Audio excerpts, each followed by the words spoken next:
Bodrum'a Gelelim YouTube kanalından herkese merhabalar. Umarım herkes iyidir. Bugün size inanılmaz bir çekim yapacağız. Biraz uzun sürecek çünkü çok büyük bir proje. Detayları en ince ayrıntısına kadar vermeye çalışıyoruz ama tabii ki unuttuğumuz yerler olacaktır. Bunlar için bize geri dönüş yapabilirsiniz. Elimizden geldiği kadar sizlere bu konuda destek vereceğim. Şimdi bu projeyi anlatırken tek başıma devam etmiyorum. Yanımda Melis ve Gözde arkadaşlarım var. Projenin satış ofisinde çalışıyorlar ve burayı pazarlıyorlar. Dolayısıyla size doğru bilgiyi verebilmek adına onlarla beraber burada tanıtım yapacağım. Öncelikle burası gerçekten bölgeye değer katan çok sağlam, çok büyük bir proje. Burayı hareketlendirecek ve ilgi toplayacağını düşünüyorum. Altyapısıyla, işte sosyal alanlarıyla, seçenekleriyle 2 artı bir, 3 artı bir, 4 artı bir, 5 artı bir, 6 artı bir gibi bir sürü seçeneği olan bir proje. Herkese uygun olacak bir yapı mutlaka vardır içeride diye düşünüyorum. Bunun yanı sıra biraz da kendi reklamımı yapayım. Bodrum'a Gelelim YouTube kanalını takip etmenizi önemli rica ediyorum. Bunun sebebi şu. Ben projelere olabildiğince erken bir şekilde gidip onların çekimlerini yapıp sizlere sunmaya çalışıyorum. Dolayısıyla projelerde ilk alanlarda mutlaka bir avantaj oluyor. Ben hani size bunu garanti edebilirim ki şu bir aylık, 1,5 aylık zaman içerisinde proje yeni lansmana çıkmışken alım yaparsanız %20, %25 gibi çok kısa sürede bir kar elde edeceksinizdir. Çünkü her projenin ilk 15-20 tane veyahut da %10, %15'i satılana kadar ciddi avantajları oluyor. Bu projede bunlar geçerli. Ödeme seçenekleri, fiyatlar, vadeler, esneme payları yüksek. Bunu değerlendirmenizi tavsiye ediyorum. Yani 5 ay sonra bu videoyu izliyorsanız belki o imkanları size sunamıyor olabiliriz. Bu her proje için geçerli. Bu projede o pozisyondayız. Tavsiyem bizle hızlıca iletişim kurmanız ve videoyu sonuna kadar izlemeniz.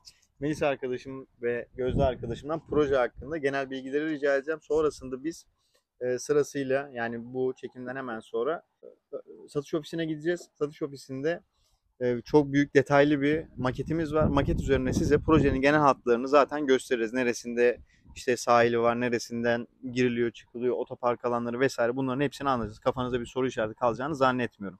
Şimdi öncelikle projenin genel hatlarıyla ilgili ilk başta Melis Hanım'dan biraz bilgi alalım. Bu arada sözünüzü bölmek istemiyorum. Bir son cümle eklemek istiyorum sizin az Evet. önceki söylemiş olduklarınıza. En sonda örnek villamız var. Onu gezdireceğiz. Hmm, İzlemeyi unutmayın.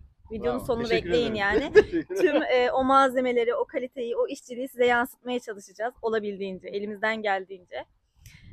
Projemiz şu anda burada konum itibariyle mi girelim? Konumdan Konumdan bahsedelim biraz başlayabiliriz. sizlere. Gümüşlük'le Yalıkavak'ın tam ara noktasında 64 dönüm arazi üzerinde kurulu denize sıfır bir projeyiz. Kendimize ait 250 metre uzunluğunda kum plajımız ve 150 metre dek, Iroka deklerden oluşmakta olan bir iskele alanımız var. Burada Yusuf Bey'in de bahsettiği gibi 2 artı bir, 3 artı bir rezidanslarımız, 4 artı bir, 3 artı bir yine ikiz villalarımız, tam müstakil 5 artı bir villalarımız ve 10 tane sadece sınırlı sayıda 10 tane 6 artı bir malikanemiz yer alıyor. E, Soru cevap mı ilerleyelim? Nasıl Sonrasında devam edelim? Gözde Hanım'ın söyleyeceği bir şeyler varsa alalım. Yani projeyle ilgili şöyle bir detay verebilirim. Projenin sizler için en büyük avantajı aslında bir evden ziyade bir konfor alıyor olmanız. Yani biz burada otel konseptinde içerisinde otel olmayan bir proje olmamıza rağmen ev sahiplerimize otel konforunda bir yaşam vaat ediyoruz. Bunlar yani şimdi otel dediğimizde aklımıza ne gelir? İşte evimize servis yapılması, teknik destek ekibinin olması, housekeeping hizmetinin olması, güvenlik hizmeti, buggy hizmeti. Bunların hepsini kapsıyoruz. Bunun yanı sıra sosyal alanlarımız oldukça büyük ve ev sahiplerimizi mutlu edecek alanlar açıkçası. Sosyal alanlarda işte yaklaşık 5 dönüm arazi üzerine kurulu büyük bir olimpik havuzumuz, bunun yanı sıra 2 tane restoranımız, bar seyir alanlarımız, beach alanımız ve biraz önce Melis Hanım'ın da bahsettiği gibi oldukça uzun bir sahil alanımız var ama bunun yanı sıra sahilde ev sahiplerimiz teknelerini bağlayabilecekler. Evet. 3 adet tonozumuz var. 3 adet tonozun üzerine teknelerini bağlayabilecekler ve aynı zamanda da denizden de deniz taksi hizmeti vereceğiz ev sahiplerimize. Bunlar genel bilgiler. Biz videolarda bundan sonraki izleyeceğiniz bölümde bunlara tekrardan değineceğiz mutlaka. Ama bunun yanı sıra birçok yeni ek bilgiye de sahip olacaksınız. Size tavsiyem videoyu sonuna kadar izlemeniz. Ondan sonra yine sorularınız varsa bize 7/24 ulaşabilirsiniz.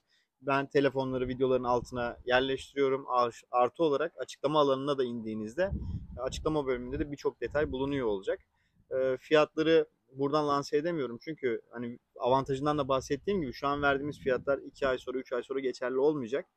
Bu da yeni müşterilere tekrar bu videoyu izleyenlere yanlış bir intiba uyandırabilir. Bu halbuki normal bir şey. Yani her yeni projede fiyat artışı, daire satışı, villa satışı oldukça artıyor. Dolayısıyla sorduğunuz andaki liste fiyatlarını ben size zaten iletiyor olacağım. Şimdi videoyu izlemeye devam edin.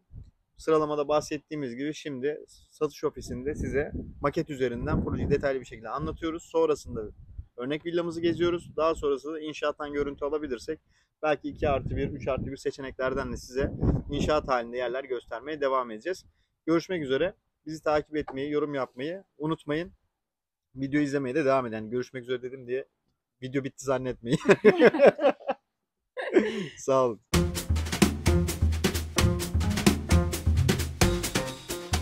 Sağ olun. Şimdi maketin başına geçiyoruz. Gözde Hanım herhalde. Harika, çok güzel.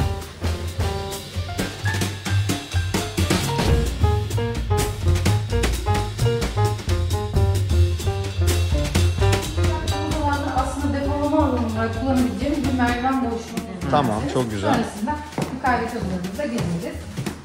Denizde sıfır. Deniz kısmını unuttuk. Tekrar merhaba. Şimdi demin görüşme yaptığımız alandayız. Burası sosyal alan. 2000 metrekarelik bir havuz var. Şimdi makette göreceksiniz. Çok güzel bir satış ofisleri var. Buradan da anlayacağınız gibi çok kaliteli, harika bir hizmet veriyorlar. Çok detaylı bir maketleri var. Şimdi ona bakacağız. Evet, merhabalar. Nasılsınız? Hoş geldiniz. Şimdi maketin başına geçiyoruz. Gözde Hanım herhalde bize başlıyor anlatmaya. Evet. Şimdi projemiz 64 dönüm arazi üzerine kurulu. Biraz önce de bahsettiğimiz gibi projede birçok farklı daire tipimiz var. 2+1, 3+1 rezidanslarımız, 3+1, 4+1 ikiz villalarımız, 5+1 müstakil villalarımız ve 6+1 malikanelerimiz. Bunların maket üzerinde hangileri nerede gösterebilir misiniz? Tabii ki. Sıra hemen yan yana 10 tane malikaneden meydana geliyor. Evet. Malikanelerimiz 6+1 şeklinde planlı. İkinci sırada 5+1 tam müstakil villalarımız yer alıyor. Üçüncü sırada ise hem rezidanslarımız hem ikiz villalarımız dağılım göstererek yukarı doğru çıkmakta. Tamam. Daireler şu taraftakiler neydi? Sol taraftakiler. Bu tarafta da yine rezidanslarımız ve villalarımız mevcut. Aslında bölüm bölüm birbirinden ayırmadık. Her alanda hem rezidans hem villa hem de ikiz villa seçeneğimiz buluyor. Yani tüm cephelerde sahip olabiliyorlar. Yani sadece bir de rezidanslarımız var diyemeyiz. Çünkü sol cephede de var. Tamam. Şu an bizim bulunduğumuz alan ortak alan olarak geçiyor. Biraz önce sizin göstermiş olduğunuz havuz kısmımız. Bu alandayız. Bu alanımız bizim yaklaşık... Pointer gözüküyor galiba ama biraz yavaş hareket ettirirseniz daha iyi olur. Okey. Burası yaklaşık 5 dönüm arazi üzerine kurulu.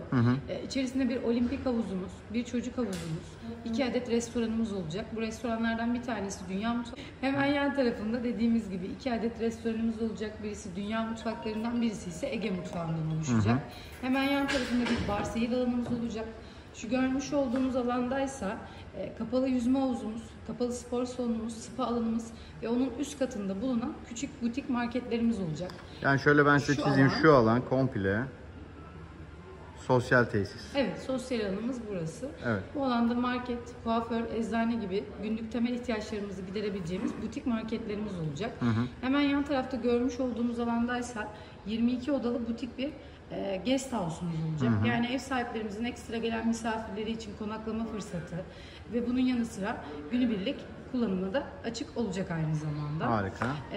Burada 250 metre kum plajımız var Hemen ona inelim. bu alanda. Evet. 250 metre uzunluğunda 250 bir metre kum plajı. uzunluğunda bir kum plajımız. 150 metre uzunluğunda ise bir iskele dek alanımız mevcut. Bahsettiğim gibi açık alanda tonuzumuz olacak, tekne bağlayabileceğiz ve bunun yanı sıra deniz taksisi. Burada bir restoran hizmeti olacak mı? Evet, şu alanda Restoranımız olacak. Dışarıya da hizmet verecek restoranlarımız. Dışarı Dünya derken Mutfağı. hem iskeleye hem sitedeki villalara Şöyle hizmet dışarıya veriyor. derken marka olarak hayal edelim bu restoranları. Dışarıdan da rezervasyon alabilecek ve tesisin içerisine dışarıdan restoran zaman için gelebilecekler. Şöyle diyebiliriz, marka değeri yüksek olan, Evet.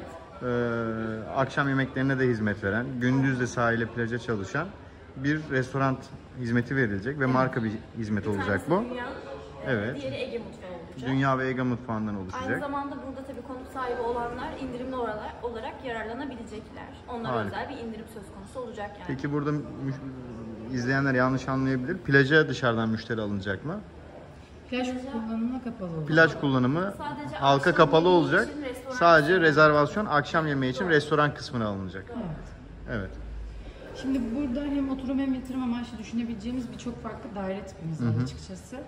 Bu noktada yatırım amaçlı düşünen ev sahiplerimiz içinse burada hazırlayacağımız o 22 odalı guest house'umuzun içerisinde bir kiralama ofisimiz olacak. Çok güzel. Bu noktada da ev sahiplerimizin hiçbir şeyle ilgilenmeden tamamen ofisle anlaşarak evlerini kiraya verebilecekler. Peki isterlerse kendileri kiraya verebilecekler mi? Tabii ki isterlerse kendileri de kiraya verebilecek. Ancak biz sitenin yapısını ve kalitesini bozmamak adına kısa dönemli kiralamalara maalesef müsaade edemeyeceğiz. Aynen. burada Kendi kiralamak istiyorsa aylık dönemde aylık kiralamak dönemli durumunda kiralama kalacak. yapabilecek. Yani Evet. günlük kiralamaya izin verilmeyecek.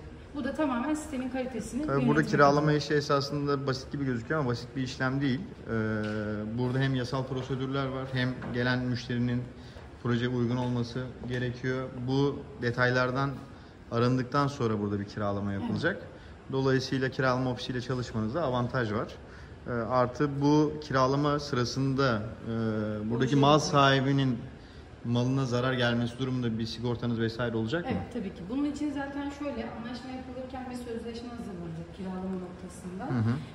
Evinizi nasıl teslim ettiyseniz aynı şekilde geriye teslim olacaksınız. Bunun garantisini verdiğimiz için zaten aslında kiralamayı bize vermeleri daha sağlıklı oluyor.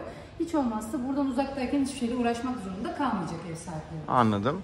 Burası toplamda kaç metrekare bir alan? 64 dönüm arazi üzerinde. 64 dönüm arada. Kaç tane konut var? 95 konut. 95 konut. Ne kadarı 2+1 daire, ne kadarı villa? Şöyle söyleyebilirim. %20'si 2+1 rezidanslarımızdan oluşuyor. %13 artı rezidanslarımız. Kalan kısmındaysa dağılımımız 10 adet malikanemiz var. 26 adet villamız bulunuyor. Onun yanı sıra da ikiz villalarımız var. Çok güzel. Projede yürüyüş alanları, spor tesisleri. Tabii ki. Şöyle projemizde bir yürüyüş parkurumuz hemen şu alana kurulacak. Evcil hayvanlarımız için gezdirme alanlarımız olacak. Üst kotta ise bir tenis alanımız olacak tenis oynayanlar için.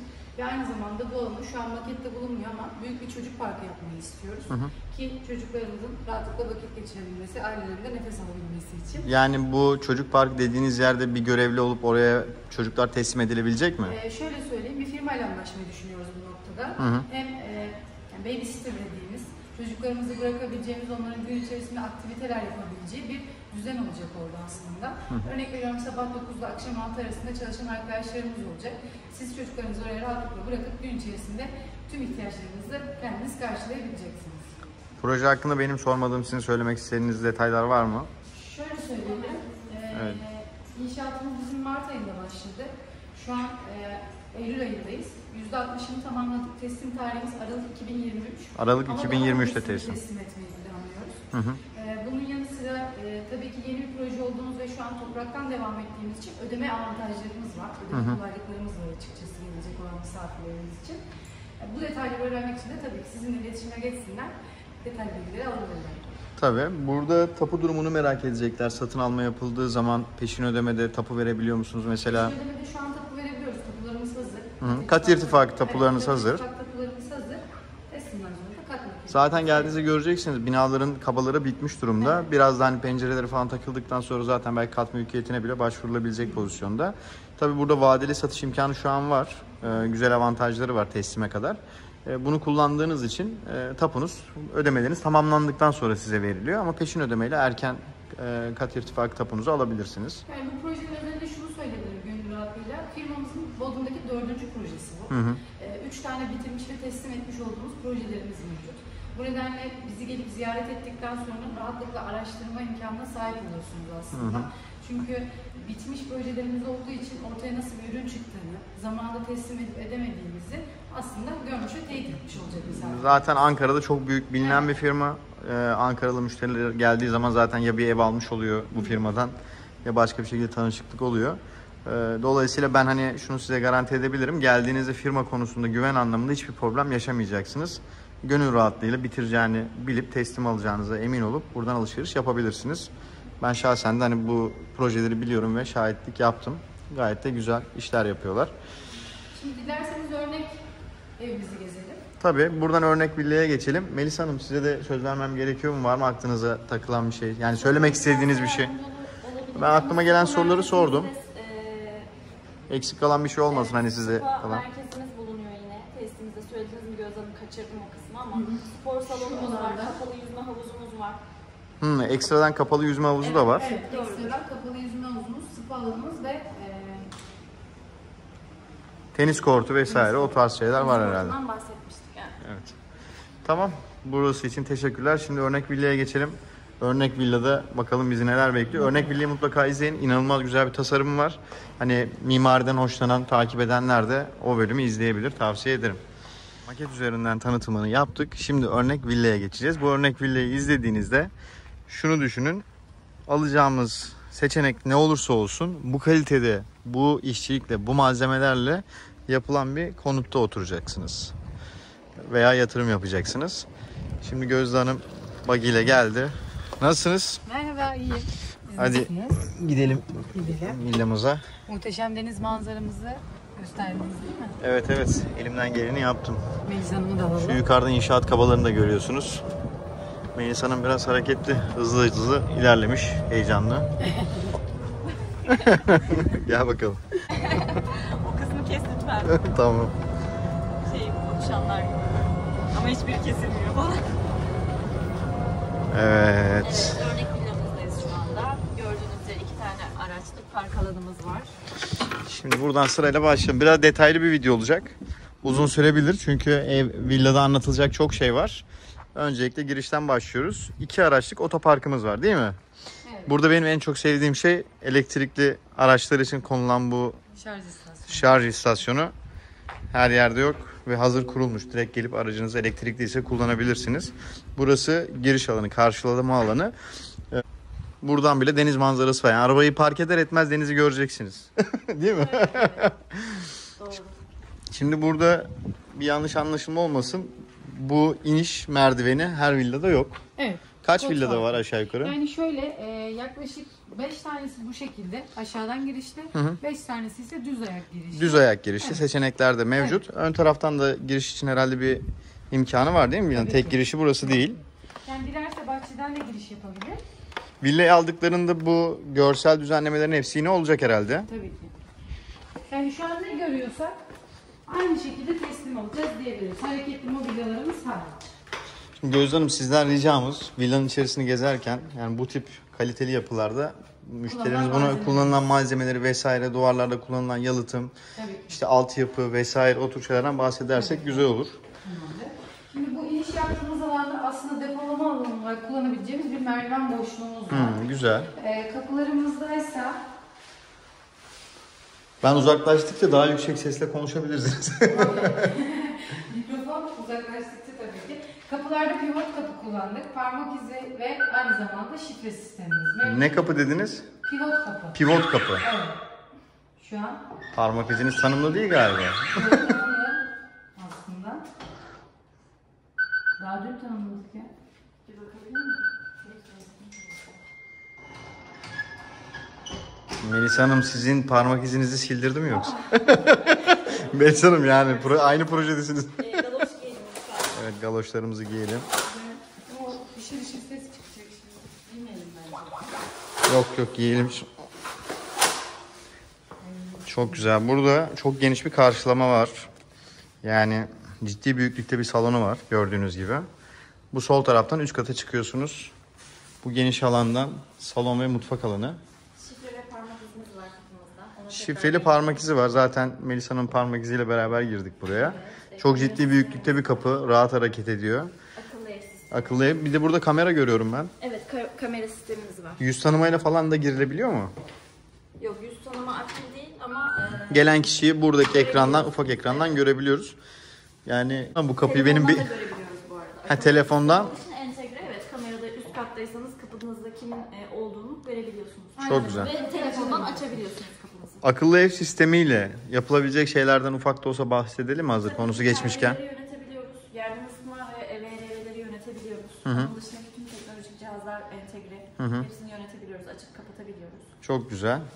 Evde yoksunuz bir şey açık unuttum mu dediğinizde mesela girip oradan kapatabilirsiniz. Tekrardan eve girip kontrol edin. Kapatabiliyoruz. Her şeyin neyin açık neyin kapalı olduğunu da görüyorsunuz. Çok güzel. Bu akıllı sistemin paneli burası. Kapının ayrıca kendi özellikleri var zaten.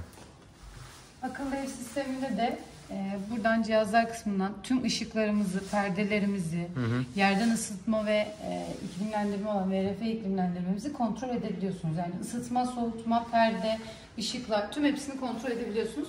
Bunun yanı sıra yine telefonla entegre edip telefondan da tüm her şeyi Çok güzel. Şu karşılama alanında bir dolap görüyorum. Burada bir vestiyerimiz var. Hemen giriş yaptığımız alanda. İç derinlikleri oldukça geniştir. Özel olarak tasarlandı. Harika. Bunların markaları ne? Sınıf lake kullanılmış. Lake kullanıldı. Bunun yanı sıra bunların markası Interezza Mobilya. Interezza Mobilya bu evin bütün mobilyalarını yani duvardaki gömme Interezza dolaplar vesaire, Mobilya, mutfak bizim burada dolapları. Şu an gördüğümüz bütün sabit mobilyalarımızı tasarlayan firmamız. Mutfak dolapları, işte Mutfak banyo dolapları, banyo gömme dolaplar vesaire gömme gibi. dolaplarımız, giyinme dolaplarımız. Bunların hepsini bizim için tasarladı. Yani tamamen bu projeye özel bir tasarım çalışması yaptılar. Giriş yaptığımız alanda oldukça ferah bir salon kısmımız var. Tavan yüksekliğimiz burada 3 metre. Olabildiğince her alanda aydınlatma olması için pencereler kullandık. Çok güzel. Şu an havalandırma için herhalde kapılar açık bırakılmış ve ona rağmen içerideki Evet. serinlik çok güzel. Aynen. Klima güzel çalışıyor. VRF tipi, otel tipi klimalar var. Yerden ısıtma var. Bu salon toplamı kaç metrekare? Salon kısmı sadece. Sadece salon kısmı buranın 86 metrekare. 86 metrekare. Burası da mutfak alanımız, Evet, değil mi? mutfak alanımız. Burada mutfak alanında beyaz eşyalarda Gaganeo marka tercih ettik. Aynı zamanda kullandığımız tezgahta ise Dekton kullandık. Dekton oldukça özel bir tasarım. Evet. Sebebi de şu, bunlar çizilmez, kırılmaz. Yani üzerinde et dahi kesebilirsiniz o kaliteye Yani sahip. profesyonel mutfaklarda Evet, kullanılan bir malzeme. Evlerimizde Grohe marka tercih ettik. Çok güzel. Bunun yanı sıra yine dolaplarımız Interezza Mobilya. Dolaplarımızın iç hacimleri oldukça geniştir. Şöyle sizlere örnek olması için birkaç tanesini açıyorum. Güzel. Hanımlar merak eder böyle şeyleri Evet, tabii ki. hanımlar için tabii ki önemli detaylar. O dışarı kadar bunlar. tamamen çıkıyor Evet, neredeyse. tamamen çıkabiliyor. Çok Şöyle. güzel. Hiçbir zorluk yok. Aynen. Tüm hepsinde aynı şekilde tasarlanacak. Burada yine bu şekilde. Gayet temiz, güzel bir işçilik var altyapıda da. Burada bir bulaşık makinemiz var. Bu da Gagano marka. Şunu göstermek istiyorum. Benim çok hoşuma gidiyor. Eminim bayan hanımların da çok hoşuna gidecektir. Açtığınızda bir ışıklandırma sistemi var içerisinde. Yani Çok güzel. ve tabii ki kilit sistemi de mevcut. Burada gördüğümüz her şey verdiğiniz fiyatlara dahil değil mi? Evet, sadece hareketli mobilyalarımız dahil. Yani buranın dekorasyonu için kullanılan, yani Dekorasyonu örnek için villa olduğu için kullanılan kullanılan her şey, hareketli şeyler hariç. Diğerlerinde de yapılacak. Fakat bu masa var bildiğim kadarıyla mesela. Şimdi Çünkü şu bu buna masa bağlı. var. Çünkü bu masa adayla birlikte tasarlanmış bir masa. Ama tabii ki mevcutta isteyen olan ev sahiplerimiz der ki yani bu benim için çok küçük bir masa. Ben bunu tercih etmiyorum. Bunu iptal edebilir miyiz? O noktada bunu iptal edip sadece adayı koyabiliriz. Ya da derse bunu 8 kişilik yapalım. Bunu da yapabiliriz. Yani şu anda aslında projenin içerisinde birçok değişiklik yapabiliyoruz. Sebebi de şu, henüz tamamız. Tamam olduğumuz için yapılabilecek ufak tefek değişiklikleri yardımcı olabiliyoruz. Burada belki şunu sormak isteyebilirler. Şimdi burası inşaat aşamasında bir yer. Örnek veriyorum, salonu büyük, mutfağı küçük bulanlar olabilir. Mutfağı ona göre tasarlayıp yeniden işlem yapabilir misiniz? Tasarlayabiliriz. Yani şöyle, şimdi bazen mutfak dolapları daha fazla olsun istiyoruz. O noktada da bizim tercihimiz tabii ki manzaradan kısmak değil, alanı daraltmaması açısından şu alan kullanılabilir. Örnek veriyorum şu an sadece. Bunun devamını getirip buraya tekrar bir dolap sistemi yapılıp yerine konulabilir. Daha büyük bir açıya sahip olmuş oluruz. Anladım. Çok güzel. Mutfaktan deniz manzarasını ben size göstermek istiyorum. Gayet güzel. Şimdi burası 6+1 olarak geçiyor. Ve bizim burada yaklaşık yani evin iç alanında 5 tane yatak odamız var. Dış bahçe alanında ise 1 tane yatak odamız var. İsterseniz müştemilat, isterseniz misafir odası olarak kullanabilirsiniz orayı. Alt katta salon var, mutfak var, artı 2 tane de oda var. Yatak Evet, odası var. İki yatak odamızın bahçeye çıkışı var. Bir tanesi deniz manzaralı, bir tanesi de arka tarafta kalıyor. Diğer yatak odamız ise bahçeden girişli dediğim gibi. Ya müştemilat ya da misafir odası olarak kullanılabilir. Ama öncelikli olarak içerideki odalarımızı gezelim. Tamam, dilerseniz. çok güzel. Sonrasında yukarıdaki odalarımızda gezeriz. Burada hemen sağda bir odamız bulunuyor. Dediğim gibi kendine ait giyinme dolaplarının olduğu, banyo tuvaletinin olduğu, her güzel bir ebeveyn yatak odası olarak tasarlandı. Gayet güzel. Ben burada biraz içerilerde daldım. Ha, kapı sistemleri falan da harika.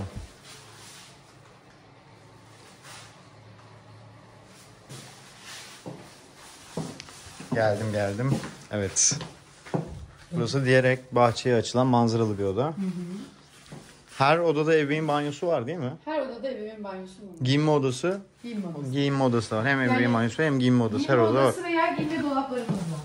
Bu tabii sizin elinizdeki en büyük yapı değil mi? 6+1. 6+1 en büyük olanlar. En büyük olan villa seçeneği. Aynen.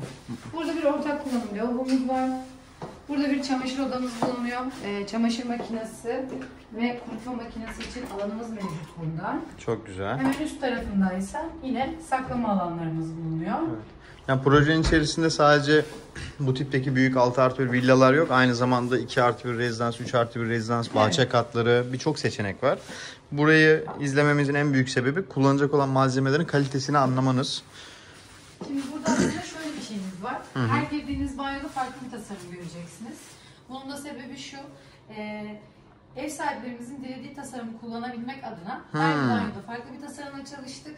Örnek veriyorum, ben bunu çok beğendim, benim banyolarım tamamen bundan olsun dediği noktada onu kullanabiliyor. Gerçekten örnek yani. Evet. Bu da banyolardan bir diğeri. Gayet güzel.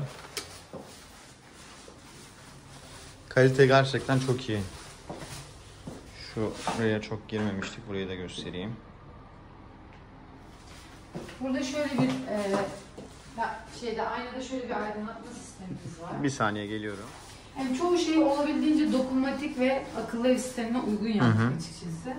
Burada kullanmak isterse ekstra kullanılabileceği bir ışık sistemi var. Çok güzel. Banyolardaki çanaklarımızda Duravit marka tercih ettik. Armatür evet. Bazen ismini karıştırıyorum. Bunlarda da yine Gray markayla çalıştık. Ha, ben oradaki tuş ne işe yarıyor diyordum ya. Bir projede görmüştüm de basıncı çalışmadı. Neye yaradığını anlayamadım. Hanımlar biliyorsun böyle makyaj yaparken daha fazla ışık istiyor. Evet güzel. O yüzden onun için düşünülmüş ve tasarlanmış. Evet, yerlerden bahsedelim.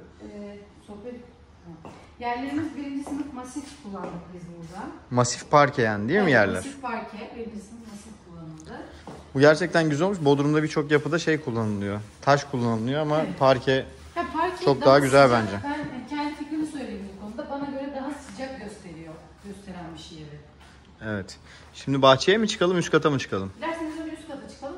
Daha sonra bahçeye Tamam, üst katta Melis Hanım'la devam edeceğiz. Tamam. Bakalım o bize neler söyleyecek. Evet Melis Hanım, şu an kayıttayız. Evet. Yukarı doğru çıkıyoruz bu ihtişamlı merdivenden.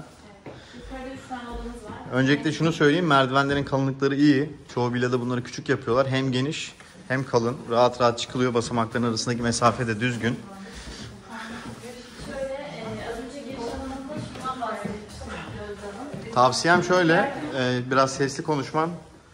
Mikrofonumuz yok. Yaksinik oldu mikrofonla ilgili. Şöyle eğer ki üst kattan giriş çıkış yapmak isterseniz şöyle bir alanımız var.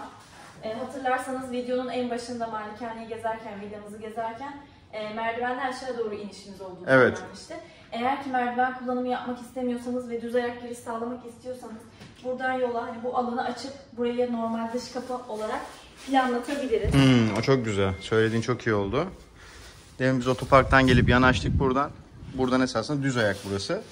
Burayı bağlayıp Melis Hanım dediğine göre Evet. direkt buraya Zaten giriş buradan yapabiliriz. Gelmiştik. Evet, bu yol bizim, bu evimize ait olan yolumuz. Direkt o yol alanından buradan da üst kattan giriş sağlayabiliriz. Çok güzel. Bu katta 3 tane odamız var. Bir tane ebeveyn olmak üzere 2 tane de misafir odamız bulunuyor. Burası ebeveyn odası olarak planlandı. Şöyle bir geniş açıdan göstereyim. Yani evin en güzel yanlarından biri ne biliyor musunuz? Her odanın kendine ait bir banyosu ve giyinme alanı var. Evet, artı bir de misafir logosu olması büyük bir avantaj teşkil ediyor. Burası harika. Burası zaten ebeveyn olduğu için daha şık tasarımlarla. Tuvalet ve banyo birbirinden ayrılmış. Gayet güzel.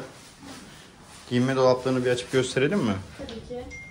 Giyinme dolaplarında da şöyle değişiklik sağlatabiliyoruz. Banyolarda olduğu gibi, yani burada çok fazla seçenek sunuyoruz. Birazdan gezeceğimiz odada ledli istemezlerse, içi görüntülü istemezlerse o şekilde olanı da var. Ha, çok güzel. Evet, Interaz'a sağ olsunlar, o konuda bize tüm desteklerini sağladılar. Bize özel bir çalışma sağladılar. Burada böyle bir Burada oturma böyle bir dinlenme alan alanımız var. Mesela Çok güzel. derseniz ki burayı tamamen kapatıp giyinme alanı haline getirebilir miyiz? Getirebiliriz. Anladım. Şimdi balkonuna çıkalım mı buranın? Buradan He, çıkalım arzu tamam. ederseniz. Buradan bir çıkış var. Evet. Harika bir deniz manzarası, bahçe manzarası. Çok da güzel, büyük bir veranda, balkonumuz var. Burası artık teras büyüklüğünde. Ama balkonlarda, daire seçeneklerimizde 2+1'lerde tabii bu büyüklükte olmasa da yine aynı malzeme ve aynı işçilikle balkon kısımları yer alıyor. Yani 2+1'lerde de bu tip bir balkonumuz var, öyle mi? Bu tip var ama şöyle metrekare olarak tabii bu büyüklüklerde değil ama balkonlarımız var 2+1 seçenek. Tasarım olarak bu renkler, Tasarım bu olarak yapı. aynı, malzeme, işçilik olarak aynı olacak. İreko bu denkler biliyorsunuzdur belki. İreko zaten Yok, ondan bahsetmemiştik. Güneşe, suya, her türlü şeye karşı inanılmaz güçlü bir ürün. Yani herhangi bir deforme olmuyor. Gayet güzel, belli zaten, hiç yıpranma olmamış. Yeni olması. Zaten bahçede de gibi. dek alanlarını olabildiğince çok tuttuk biz. Çim alanlarını daha küçük tuttuk. Onun nedeni şu, havuz kenarında hani kullanım açısından yemek yiyebileceğiniz alan ya da oturum sağladığınızda o çim alanındaki o böceklenme vesaire toprak alanı veya o bakımsız sandalye Eve ulaşması zorlaşıyor böylece. zorlaştığı için biz hani kolaylık olsun diye bu şekilde dek alanlarını çoğunlukla tuttuk. Harika. Ama o infinity kısmında, yani o denizde bütünleştiğiniz kısımda havuzun sonraki aşamasında hep bahçe çim alanı olarak planladık. Dolayısıyla bu da hem kullanış açısından hem de oturduğunuzda keyifli izleyebileceğiniz çim alanı sağlamış olduk. Burada benim fark ettiğim, şimdiye kadar hiç şeyden bahsetmedik. Yani hangi villa ve daire tiplerinin kaç metrekare olduğu, brütü, neti nedir? Onları da aklınızdaysa şimdi alabilir miyiz? Tabii ki, yani burada şöyle zaten... Önce bu villadan başlayalım mesela. Tamam. Hı hı. Burası 388 metrekare net kullanım alanına sahip bir ev. 6+1 olarak planlı, evin içi yani dubleks olarak planlı zaten. Ama evin içinde 5 tane oda gezdik sizlerle, bir tane bağımsız aşağıda bahçeye indiğimizde göstereceğim bir odamız var. Hı hı. Onun dışında 210 metrekare net çim alanına sahip. Havuz kaç metrekare peki? Havuzumuz burada 55 metrekare ama havuzlar için şöyle bir bilgi vermek isterim size. Tabii ki. Malikane olduğu için bu ilk yan yana giden 10 ev, maket üzerinden de göstermiştik hatırlarsanız. 10 evde 55 metrekare havuz kullandık. Hı hı. Diğer tüm villalarda, ikiz villalarda, müstakil tam villalarda ve 3+1 flat dairelerde 27 metrekare havuz kullanıyoruz. Tamam. Harika. Sadece malikaneler için bu geçerli. Şu alanı da ben göstereyim. Otoparkla arabayla yanaştığımız yere denk geliyor burası. Videonun başında görünmüştü. Evet, araç park alanımız.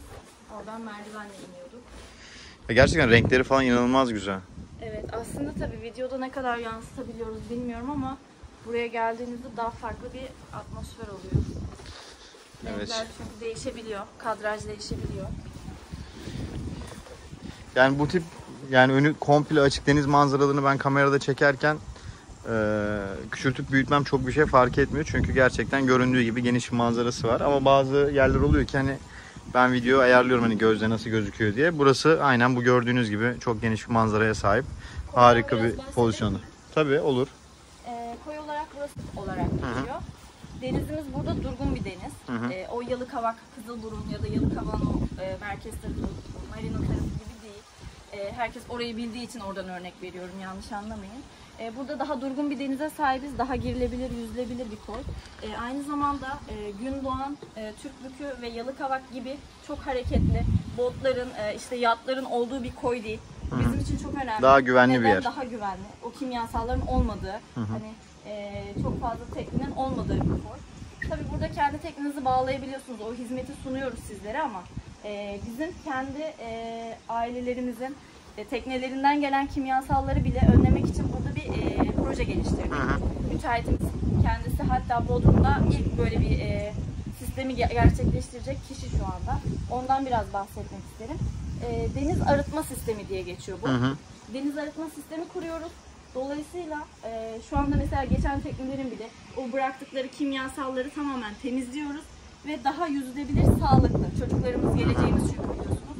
Onların sağlığı da bizim için çok kıymetli. Denize sıfır dediğinizde de direkt akla gelen çocuk ve aile oluyor biliyorsunuz.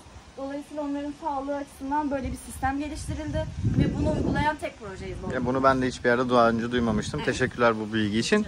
Burada hani buranın genelde dalgalı olduğunu düşünürler. Evet, dalgalı yerleri var ama gördüğünüz gibi burası böyle bir yay şeklinde koy içerisinde kalıyor. Ayrıca şu karşımızda da bir adamsı bir yapı var gördüğünüz gibi.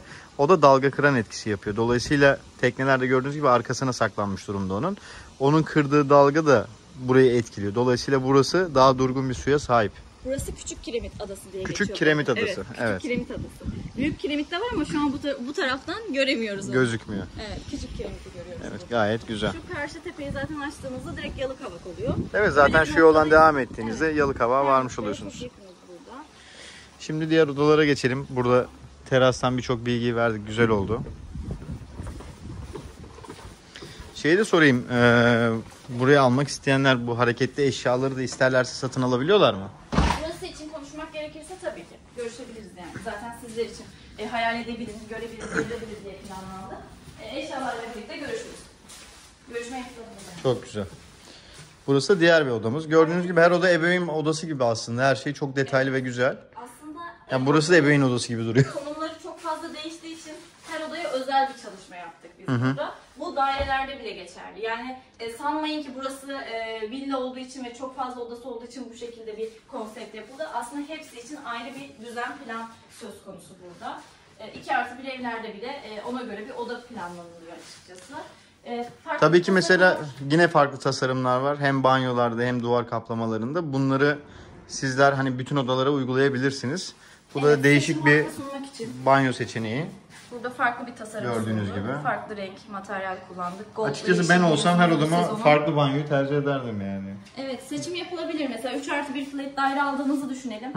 Dediniz ki ben bu banyodan istiyorum, diğer banyodan istiyorum. Yapılabilir. Dolap olarak seçim hakkınız var. LED'li veya kapalı. Burası da giyinme alanı, giyinme dolapları. Giyinme alanı. Gayet güzel. Şuraya bir havalandırma yeri de konmuş. İsterseniz açabiliyorsunuz. Evet. Dolayısıyla balkondan buraya hava sirkülasyonu da sağlayabilirsiniz. Oradan bu taraf. Buradan dışarısı gözüküyor ama dışarıdan içerisi gözükmüyor. Perdeler o şekilde dizayn edilmiş. Şöyle son kez odayı ben size göstereyim uzaktan. Harika. Size bahsettiğim banyo burası. Mesela odaya girdiniz diyelim. Hı hı. O banyonun görünmesinden rahatsız oluyorsanız eğer. Bu da bir başka bir... İçeride çok farklı bir yapı planladı bize. Bu şekilde bir sistem yaptık. Bir kapı açıyor gibi dolabın içine giriş sağlıyormuş gibi gizli bir banyo yapıyor. Çok güzel. Yani enteresan bir Evet, çok şekilde. güzel. Ama şık. Dışarıdan baktığınızda bir banyo görünmüyor yani. Evet. Harika olmuş. Dolap kapağı gibi Dolap gözüken tercih ederseniz de buna da yardımcı olabiliyoruz tabii ki. James Bond filmlerini sevenler için güzel ya. Gerçekten bayılırım ben mesela. Ben en çok bu odayı seviyorum. Diğer banyodansa diğerinde çünkü cam ve direkt görünüyor. O da farklı bir tabii. Bu da bu odanın manzarası. Tabii bu villanın üzerindeki manzara bu. Diğer yan taraflara doğru devam eden villaların görselleri farklı, üst kattakilerin farklı. Sizin keyfinize, hoşunuza nasıl gidecekse o tarzda bir yer seçmeniz gerekecek. Bu arada şu konuda dipnot geçelim. Hatta bunu açıklama kısmına da yazalım lütfen. Hı. Şu anda 1 Eylül itibariyle lansman ayına çıktığımız için yani 1 Eylül'de satışa açıldık öyle söyleyeyim. Bugün hatta 14. günümüz. 14 Eylül'de çekiliyor şu an bu video. Banyo seçimleri, dolap seçimleri, evin içini planlama bunların hepsine şu anda Kaba İnşaat'tayken yardımcı olabiliyoruz ve seçim hakkımız var. Diyelim ki bunu şu an bu videoyu 5 ay sonra izliyor da olabilirsiniz. 5 ay sonraya yatırım yapıyorum şu anda. Evet. Bu konuda yardımcı olamıyorum ama onun bilgisini yapalım, geçelim. Açıklama kısmına da yazalım. Çünkü inşaat ilerlemek zorunda. Evet. Tamamlayarak devam edecekler. Yine yapılacak olan yer çok güzel olacaktır muhtemelen ama her istediğiniz detayı dokunma şansınız pek olmayacak. Ama şu an için bu imkan var. Evet. Gerçekten güzel. Şimdi bahçeye iniyoruz. Melisa Hanım bizde orada anlatmaya devam edecek. Şurada ne var, ben burayı da bir...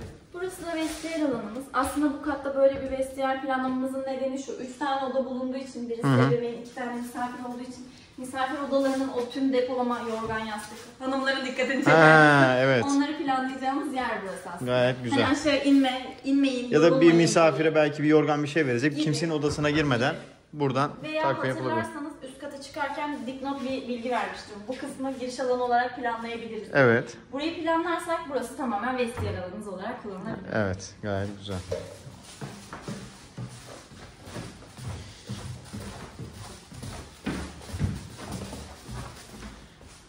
Bahçe alanı. Gözde Hanım selam.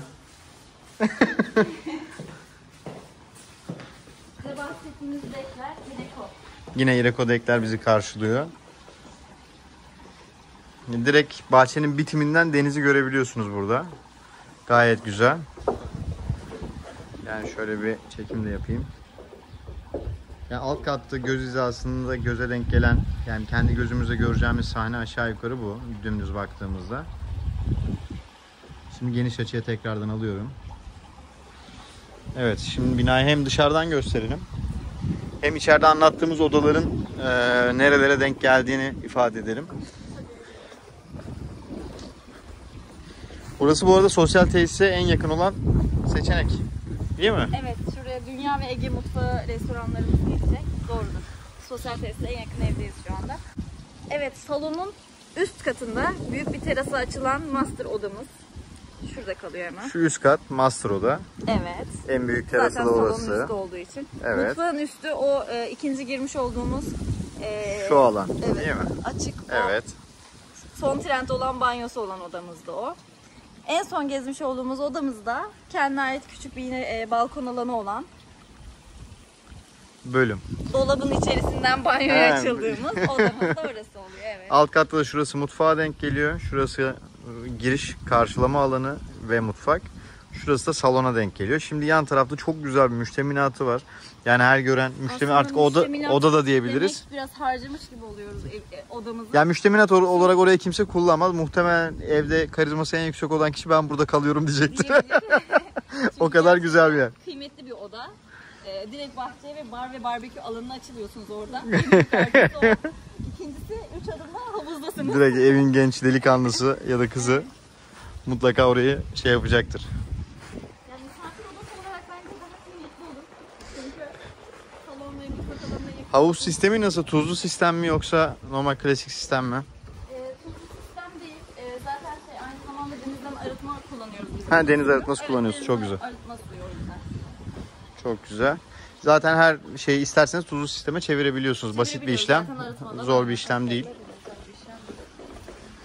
Devam ediyoruz ve dışarıda kitchenette alanı var. Burası da apayrı bir mutfak gibi. Her Hani evimizde- içerideki mutfağı esasında ufak bulanlar olabilir. Villanın büyüklüğüne nazaran. Fakat 2 tane mutfağı var aslında ve burası da çok geniş, çok fazla kişiye hizmet edebilecek bir yer. Sanki bir restoranın, barın, beach alanının mutfağı gibi yani. Bu rezidans ve ikiz villalarımızda yok maalesef. Hı hı. Sadece bu ilk 10 evimizde var ön sıradaki. Böyle bir bar ve barbekü olarak kullanabilecek bir alan tasarladık. Tabii Gerçekten yapımız harika. anlamına gelmiyor. Bizim tasarımımızda yok ama beğenirseniz bahçeniz seçtiğiniz evde uygunsa yardımcı olabiliriz o konuda da. Gayet Tabii güzel. ki ne zamana kadar? Kaba inşaat bitene kadar. Tamam. Şimdi o Bağımsız odamız var. şu güzelim bağımsız odaya bir girelim. Müştemilat demek istemiyorum. Çünkü gerçekten aynı kalite ve aynı şıklıkta bir banyomuz var. Harika. Çok güzel. Yani güzelliği bir yandan da şu, direkt havuza, bahçeye çıkıyor. Kendine özel gayet güzel bir yer. Evet. Dolaplar yine aynı kalitede, Zaten birinci o sınıf. alanı şöyle göstermek istiyorum. Özel olarak planlandı çünkü. Harika. Çok güzel. Bu da banyo tiplerinden biri. Burada daha sade bir banyo. Tabii buraya yukarıdaki banyolardan birine koydurabilir Evet. aslında, değil mi şu aşamada? Koyulabilir tabii ki isteğe göre. Buradan dışarısı bu şekilde gözüküyor.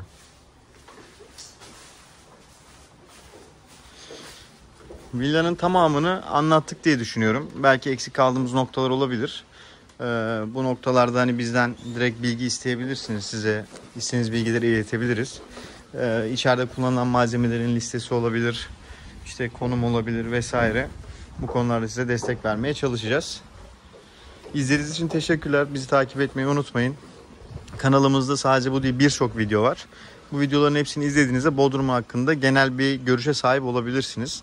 Özellikle başka ülkelerde, başka şehirlerde yaşayan müşteriler için çok faydalı olduğunu düşünüyorum. Görüşmek üzere. Buraya kadar izlediyseniz çok teşekkür ederim. Umarım memnun kalmışsınızdır. Yorum yapmayı, beğenmeyi, takip etmeyi unutmayın.